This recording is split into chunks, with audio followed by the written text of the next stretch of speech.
വിവേകാനന്ദ കേന്ദ്രത്തിലെ യോഗ ചെയ്യുന്നവരും സേവനം ചെയ്യുന്നവരും മറ്റുള്ള കാര്യങ്ങൾ അനുഷ്ഠിക്കുന്നവർക്കുമെല്ലാം ഒരു തിരിഞ്ഞു നോക്കാനും തന്നെ പാകപ്പെടുത്താനുമുള്ള ഒരു ദിവസമാണ് ഇന്ന്.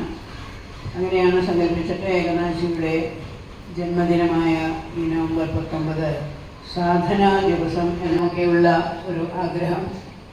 രണ്ടാമത് കുടുംബ ബന്ധങ്ങളിൽ കൂടി സന്തോഷവും സമാധാനവും സംതൃപ്തിയും കാണാനുള്ളതായിട്ട് ഒരു എഫർട്ട്. മൂന്നാമതായിട്ട് അറിവ് സമ്പാദിച്ച് മുന്നോട്ട് പോകണമെന്നുള്ളൊരു ത്വര. ഇത് മൂന്നുമാണ് നമ്മൾക്ക് എല്ലാവർക്കും ഉള്ളത്.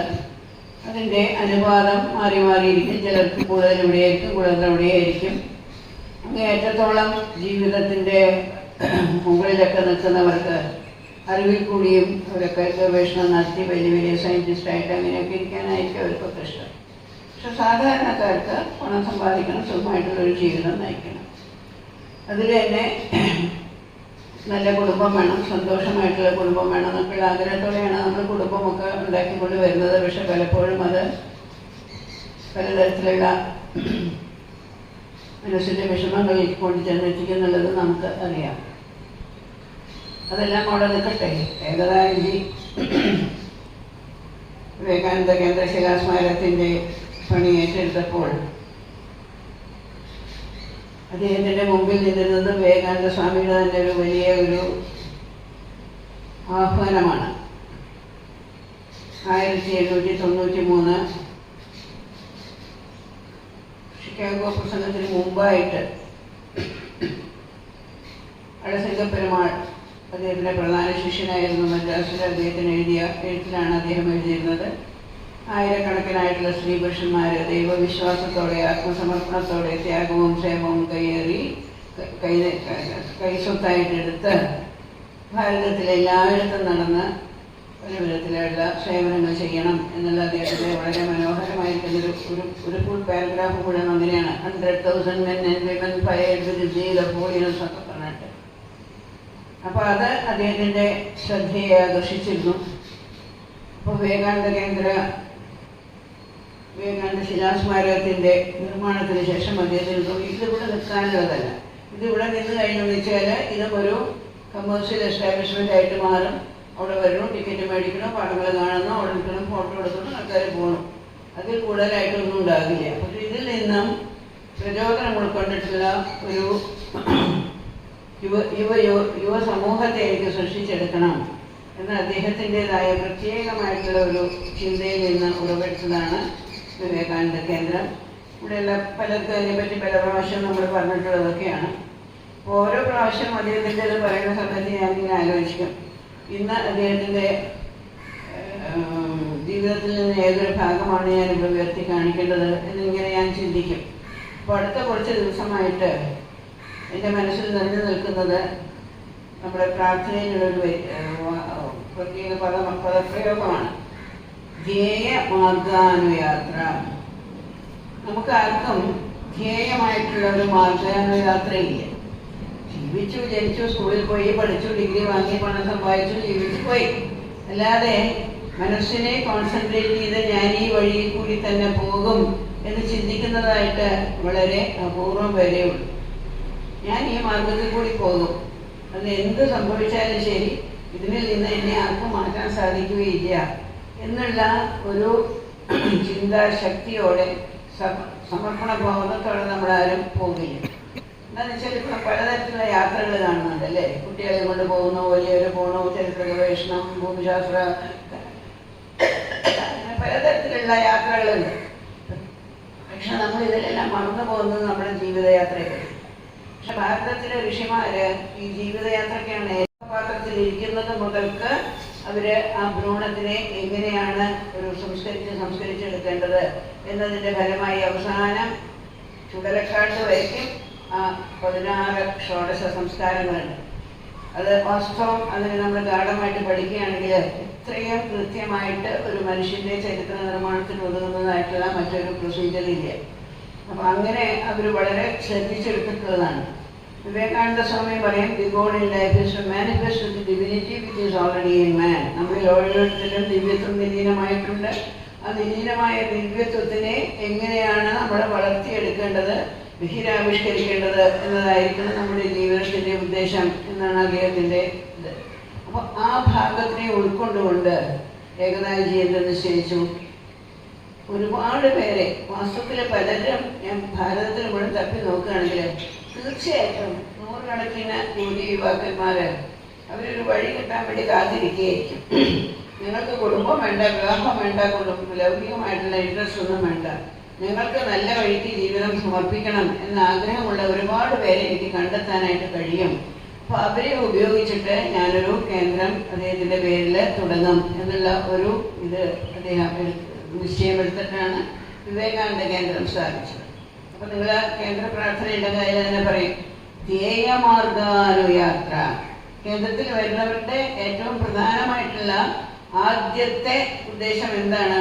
ഞങ്ങൾ ഇനി മുതൽക്ക് ഞങ്ങളുടെ മുമ്പിൽ we have set before us a goal, ഒരു ലക്ഷ്യം ഞങ്ങൾ മുമ്പിൽ വെച്ചിട്ടുണ്ട്. ആ ലക്ഷ്യത്തിലേക്കുള്ള പ്രയാണമായിരിക്കും ഞങ്ങളുടെ ജീവിതം എന്നുള്ള ഒരു കൃത്യനിഷ്ഠയോട് കൂടിയിട്ടാണ് ജീവിതം. അപ്പോൾ ആ ജീവിതത്തിനെ എങ്ങനെയാണ് നമ്മൾ ധ്യേയമാർഗാനുയാത്ര നിശ്ചയിച്ചു ഞാൻ, പക്ഷെ എനിക്ക് എങ്ങനെയാണ് എവിടേക്കാണ് പോകേണ്ടതെന്നൊന്നും അറിയില്ലല്ലോ എന്ന് വിചാരിക്കുമ്പോഴേക്കാണ് പിന്നത്തെ വരിയിൽ പറയുന്നത് ഏറ്റവും എളുപ്പമായിട്ട് നമുക്ക് എവിടുന്ന് തുടങ്ങാം? കർമ്മയോഗനിഷ്ഠ. നമ്മളെ ജീവിതത്തിൽ നമ്മൾ അധിക സമയം പലതരത്തിലുള്ള കർമ്മങ്ങൾ ചെയ്തുകൊണ്ടല്ലേ ഇരിക്കുന്നത്. വേണ്ടിയിട്ടും വേണ്ടാതെയുമുള്ള എത്രയോ കർമ്മങ്ങൾ അനുഷ്ഠിച്ചുകൊണ്ടിരിക്കുന്നു. ആ കർമ്മങ്ങളെയെല്ലാം കർമ്മയോഗമായിട്ട് മാറ്റുക, അതായിരിക്കണം ആദ്യത്തെ ചുവട്. കർമ്മത്തിനെ കർമ്മയോഗമായിട്ട് മാറ്റുക. അപ്പോൾ ഏറ്റവും വലിയ സ്റ്റിയറിംഗ് വീൽ ഈ ധ്യേയമാർഗാനുയാത്രയിൽ തുടങ്ങുന്ന സമയത്ത് നമ്മുടെ കയ്യിലുണ്ടാകുന്ന സ്റ്റിയറിംഗ് വീല് കർമ്മയോഗമായിരിക്കും. അതാണ് പ്രധാനം. ഏതൊരാൾക്കും വലിയ വലിയ അറിവും ഒന്നുമില്ല, പക്ഷേ എനിക്കെൻ്റെ കർമ്മത്തിനെ ഈശ്വരാർപ്പണമാക്കിയിട്ട് ചെയ്യാനായിട്ട് സാധിക്കും. അതാണ് ആദ്യത്തെ സ്റ്റിയറിംഗ് വീല്. ആ സ്റ്റിയറിംഗ് വീലിൽ പിന്നെ നമുക്ക് വണ്ടിയിലറിയാൻ പഴത്തൊക്കെ പല സ്വിച്ചുകളൊക്കെ ഉണ്ടല്ലേ, 3 വേറെ സ്വിച്ചുകൾ കൊണ്ട് വെച്ച് തന്നിട്ടുണ്ട്. ആ 3 സ്വിച്ചുകളാണ് ത്യാഗ, സേവ, ആത്മബോധ. ത്യാഗ, സേവ, ആത്മബോധ. ഈ 3 കാര്യങ്ങളാണ്. ഒന്ന്, എൻ്റെ കർമ്മത്തിനെ ഞാൻ ത്യാഗപൂർണമാക്കി തീർക്കും, എൻ്റെ ജീവിതത്തിനെ. രണ്ടാമത് അത് സേവനപൂർണമാക്കി തീർക്കും. മൂന്നാമത് ആത്മബോധൈക, അവിടെ ഞാൻ എന്നെ തന്നെ അറിയാനായിട്ട് ശ്രമിക്കും. എൻ്റെ ഉള്ളിൽ നിലകൊള്ളുന്നതായിട്ടുള്ള പരമാത്മാവിനെ പറ്റി ചിന്തിച്ച് അതിൽ നിന്ന് ശക്തി ആർജിച്ചുകൊണ്ടാണ് ഞാൻ എൻ്റെ യാത്ര തുടരുക. അപ്പോൾ അങ്ങനെയുള്ള ഡയറക്ഷൻസ് ഒക്കെ കൊടുത്തു കഴിഞ്ഞു. അത് കഴിഞ്ഞിട്ട് എല്ലായ്പ്പോഴും ഏതൊരു നല്ല കാര്യം തുടങ്ങുമ്പോഴും നമ്മൾ ഈശ്വരനോട് പ്രാർത്ഥിക്കണം. ദൈവം ജൈവാത്ര പഞ്ചമം എന്നാണ് ഭഗവാൻ ശ്രീകൃഷ്ണൻ അർജുനോട് കൂടി പറയുന്നത്. അതുകൊണ്ട് ജയ ജയ പരമാത്മൻ എന്ന് പറഞ്ഞുകൊണ്ടാണ് പ്രാർത്ഥന തുടങ്ങുന്നത് തന്നെ. അദ്ദേഹം എങ്ങനെയാണ് സെലക്ട് ചെയ്ത് അദ്ദേഹത്തിന് വളരെ പ്രിയപ്പെട്ട ഒരു ഫ്രണ്ടായിരുന്നു, വലിയ ഒരു സംസ്കൃത പണ്ഡിതൻ ഭാസ്കർ വർണ്ണാക്കർമാണ്. അപ്പോൾ അവർ 2 പേരും കൂടി ഇരുന്നിട്ട് ഓരോ പദങ്ങളെയും എടുത്തെടുത്ത് വെച്ചുണ്ടാക്കിയിട്ടതാണ് ആ കേന്ദ്ര പ്രാർത്ഥന എന്ന് പറയുന്നത്.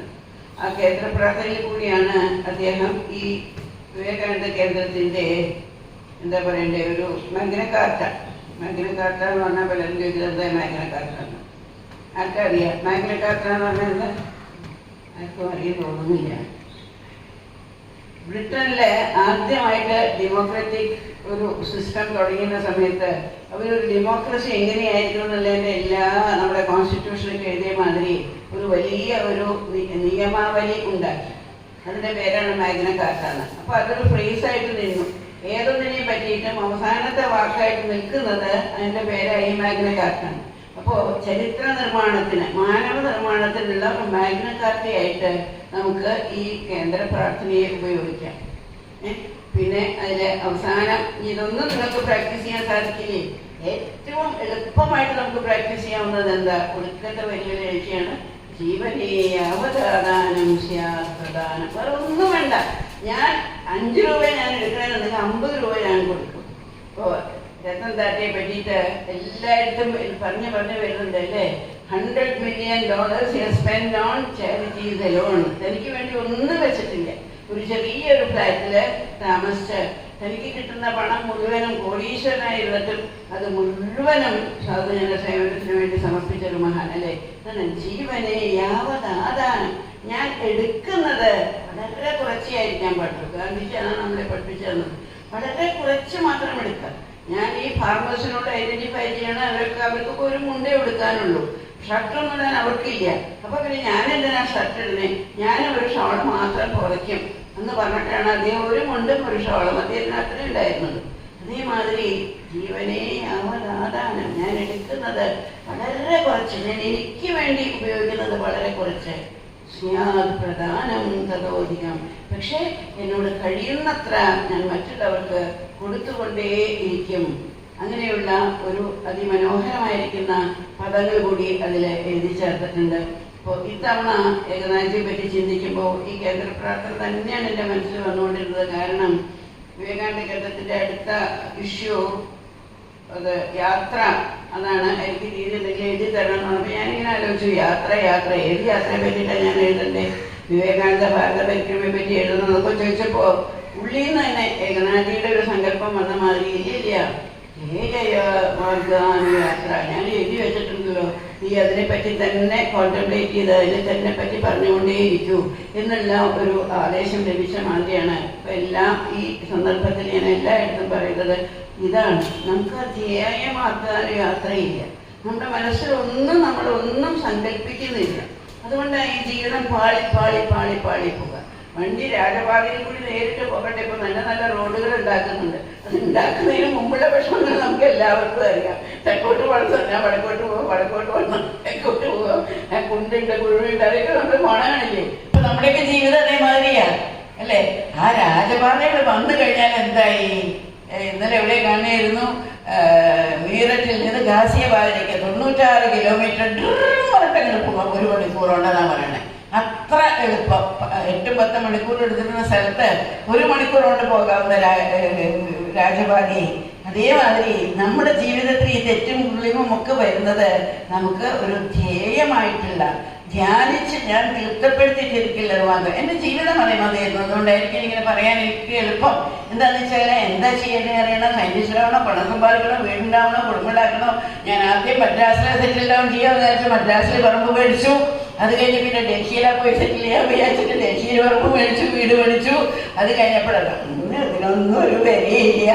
ഇതിനൊക്കെ വേണ്ടിയിട്ട് നീ നിന്റെ ജീവിതം കളയുന്നോ എന്ന് പറഞ്ഞ ഏകദേശം എന്നെ വലിച്ച് ഇങ്ങനെ എടുക്കുകയാണ് ചെയ്തത്. അതോടുകൂടി ധ്യേയമാർഗ യാത്ര, ഏതൊരു ജീവിതത്തിന് വേണ്ടി ഞാൻ കുട്ടിക്കാലം മുതൽക്ക് എൻ്റെ ജീവിതത്തിന് ആഗ്രഹിച്ചിരുന്നോ ആ വഴിയിലേക്ക് എന്നെ കൊണ്ടുവന്നു തന്നു. അതുകൊണ്ട് എല്ലാവരും ഇന്നത്തെ സാധനാ ദിവസത്തിൽ നമ്മൾ ചിന്തിക്കേണ്ടത്, എൻ്റെ ജീവിതത്തിൽ എനിക്കൊരു ധ്യേയം വയ്ക്കാൻ സാധിക്കുമോ? ആ ധ്യേയത്തിന് ഞാൻ എങ്ങനെ പൂർത്തീകരിക്കും? അതിന് ഏറ്റവും എളുപ്പമായിട്ടുള്ളത് ജീവനെ അവതാദാനം സ്യാത് പ്രധാനം തതോധികം.